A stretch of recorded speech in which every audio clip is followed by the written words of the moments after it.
Welcome back to Eternal Bible Stories. In our last episode, we witnessed a dark chapter in the life of Jacob's family, a story of injustice, vengeance, and consequences.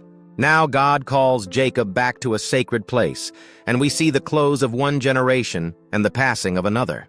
This is the story of Genesis chapter 35, a sacred return, Rachel's death, and Isaac's end. Then God said to Jacob, "Go up to Bethel and settle there. Build an altar to the God who appeared to you when you were fleeing from Esau."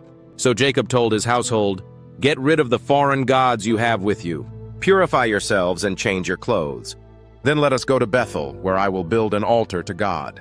They gave Jacob all the foreign gods and rings in their ears. He buried them under the oak near Shechem. As they journeyed, the terror of God fell on the surrounding cities, so no one pursued them. Jacob and all who were with him came to Bethel in Canaan. He built an altar and called the place El Bethel, because it was there that God had revealed himself when Jacob was fleeing from his brother. Now Deborah, Rebekah's nurse, died and was buried under the oak below Bethel. So they called it Allon Bacuth, meaning Oak of Weeping. Afterward, God appeared to Jacob again and blessed him. God said, "Your name is Jacob, but you will no longer be called Jacob. Your name will be Israel." Then God said, "I am God Almighty. Be fruitful and increase in number. A nation and a community of nations will come from you. Kings will be among your descendants. The land I gave to Abraham and Isaac I give to you and your offspring." Jacob set up a stone pillar at the place where God had spoken to him. He poured out a drink offering and anointed it with oil. He called the place where God spoke to him Bethel. Then they moved on from Bethel.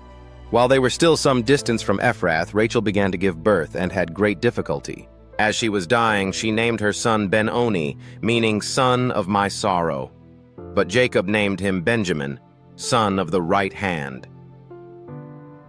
Rachel died and was buried on the way to Ephrath, which is Bethlehem. Jacob set up a pillar over her tomb, and it marks her grave to this day. Israel moved on again and pitched his tent beyond Migdal Eder. While Israel was living there, Reuben went in and slept with Bilhah, his father's concubine, and Israel heard of it. Jacob had 12 sons, the sons of Leah, Reuben, Simeon, Levi, Judah, Issachar, and Zebulun. The sons of Rachel, Joseph and Benjamin. The sons of Rachel's servant Bilhah, Dan and Naphtali. The sons of Leah's servant Zilpah, Gad and Asher.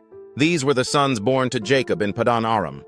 Jacob came home to his father Isaac in Mamre, near Kiriath Arba, that is Hebron, where Abraham and Isaac had stayed. Isaac lived 180 years. Then he breathed his last and died, and was gathered to his people, old and full of years. And his sons Esau and Jacob buried him. And so ends the chapter of Jacob's return, of sacred renewal, of mourning and memory, and of God's promise continuing through generations.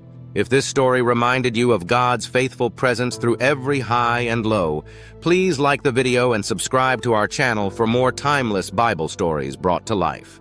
We'll be back soon with the next episode, as the story shifts to Esau's legacy and the rise of Joseph. Until then, may the eternal word guide you.